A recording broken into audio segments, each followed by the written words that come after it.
Hi friends, welcome to माय द्विजा. बाळंतिणीने कुचकरलेली भाकरी खायची का? किती दिवस खायची? आणि कुचकरलेली भाकरी खाल्ल्याने दूध वाढतं का?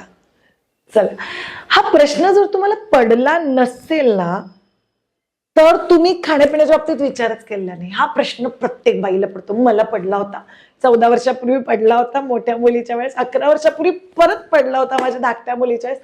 आणि मला ना असं इरिटेशन वाईज कन्फ्युजन व्हायचं की हे मला उठसूट सगळं करून का खायला देतात.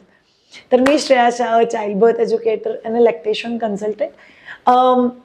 आई पण एन्जॉय करायला लावणं आणि तुम्ही लोकांनी ते व्यवस्थित एन्जॉय करू शकणं हा माझ्या आयुष्याचा एक बेसिक टार्गेट आणि मोटो आहे. आणि हा टार्गेट कम्प्लीट करण्यासाठी माझ्याकडून मला जे काही करता येईल ते सगळं मी करणार आहे. आणि त्याच प्रयत्नातून निघालेला हा एक महत्वाचा video.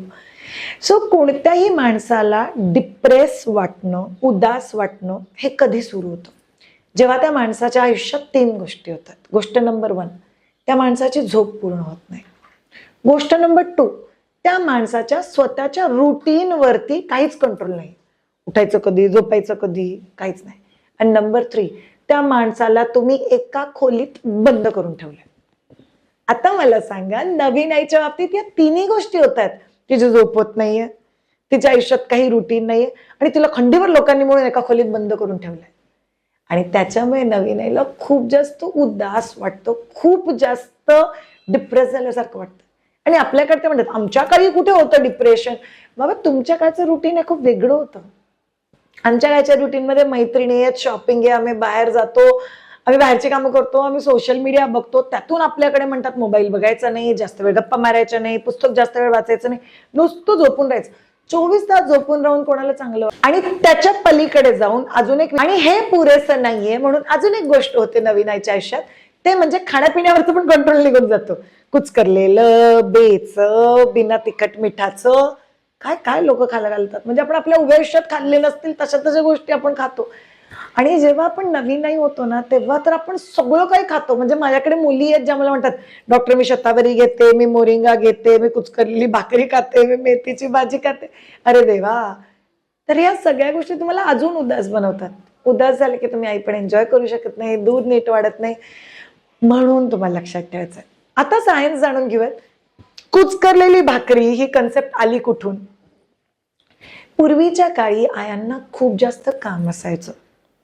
Back to back deliveries व्हायच्या. म्हणजे एका डिलिव्हरी झाली नाही तर लगेच पुढच्या 1 वर्षाच्या आतमध्ये पुढचं बाळ, लगेच पुढच्या 1 वर्षाच्या आतमध्ये पुढचं बाळ. कित्येकही वेळा आई पहिल्या 2 बाळांना, आत्ताच्या बाळांना पण पाचते अशी सिच्युएशन असायची. या सगळ्यामध्ये आईच्या सिस्टीमला रिकव्हर व्हायची वेळच नाहीये. युट्रस एक्सपान्शन मध्ये स्टमक वरती प्रेशर आहे, इंटेस्टाईन वरती प्रेशर आहे. ही सगळी जी सिस्टीम आहे आपली आतली, ती रिकव्हर कशी होणार? जर रिकव्हर व्हायला वेळच मिळाला नाही तर ऑर्गन रिपेअर कसे होणार?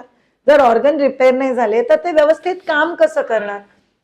कुचकरलेलं जेवण आपण कोणाला देतो? लिक्विड, प्युरी किंवा कुचकरलेलं जेवण?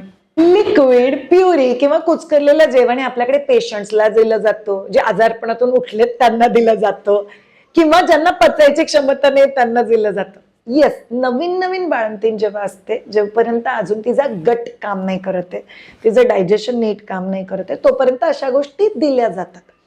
त्या दिल्यामुळे काय होतं माहितीये का? थोडीशी शांती होते त्यांना आणि त्यांच्या पोटाला थोडा आराम मिळतो. खूप जास्त काम नाही करावं लागत. एकदा हलक्या पचणाऱ्या गोष्टी झाल्या मग ते नीट काम करू शकतं. म्हणून तुम्हाला कुचकरलेलं जेवणचे पहिले 5 ते 10 दिवस, चला 20 दिवस जर कोणी देत असेल तर तुम्ही घेऊ शकता. That's absolutely okay. पण 1 महिना, 1.5 महिना, 2 महिना जर तुम्ही कुचकरलेलंच खात बसलात तर ह्या सिस्टीमला नॉर्मल जेवण पचवताच येत नाही. मग तुम्ही जेव्हा नॉर्मल जेवण खाता तेव्हा मग बाळाला गॅसेस होतात, कॉलिक होतात, तुम्हाला त्रास व्हायला लागतो आणि मग तुम्ही परत कुचकरलेल्या भाकरीवर शिफ्ट होतात. नाही, 20 दिवस वगैरे ठीक आहे. त्यानंतर ते आयडियली 3ऱ्या दिवसापासूनच कुचकरलेलं खायचं नसतं. तुम्ही नॉर्मल चपाती भाजी खाऊ शकता, व्यवस्थित चावून खा, हे जास्त महत्वाचं. पूर्वीच्या काळी अजून एक गोष्ट म्हणली जायची की जर तुम्ही कुचकरलेली भाकरी खाल्ली तर त्याने दूध वाढतं. नाही, बाजरीच्या भाकरी आणि मेथीच्या भाजीने दूध वाढतं, कारण दोन्ही गॅलेक्टोगॉग आहे. पण तुम्ही नॉर्मल जरी तुकडे तोडून चावून खाल्लं तरी तुम्हाला व्यवस्थित दूध येतं. कुचकरलेलं आणि पातळ करून खाल्लं की खूप छान पातळ दूध येतं. It's a complete myth. पूर्वीच्या काळी एखाद्या आईला खूप सारी पोरं बाळ असल्यामुळे ती लक्ष देऊन पाणी पिणं, लक्ष देऊन लिक्विड घेणं ही कामं नव्हती करत. म्हणून थोडक्यात काय, लिक्विड म्हणजे पातळ डाळ, पातळ मेथीची भाजी आणि भाकरीचं कुचकरून दिली तर त्या कारणाने ऍटलीस्ट अर्धी वाटी 1 वाटी लिक्विड तिच्या पोटात जाईल, जे अल्टिमेटली दुधाला मदत करणार आहे. पण आपण आत्ताच्या जनरेशनला आहोत, आपण ब्रॉड गोष्टी करू शकतो ना. आपल्याला दिवसाला 10 ते 12 ग्लास पाणी हे पिलंच गेलं पाहिजे, कारण तुम्ही पाणी पिणं हे खूप जास्त महत्वाचं आहे. आईचं दूध आहे फक्त 20% सॉलिड आणि 80% पाणी आहे. म्हणून तुम्ही लिक्विड घेऊन ते पाणी कव्हर करायची गरज नाहीये. तुम्ही नॉर्मल जेवून पण ते पाणी कव्हर करू शकता. इनफॅक्ट परवा माझ्याकडे एक आई आली होती जिचं बाळ आता 3 महिन्याचं आहे.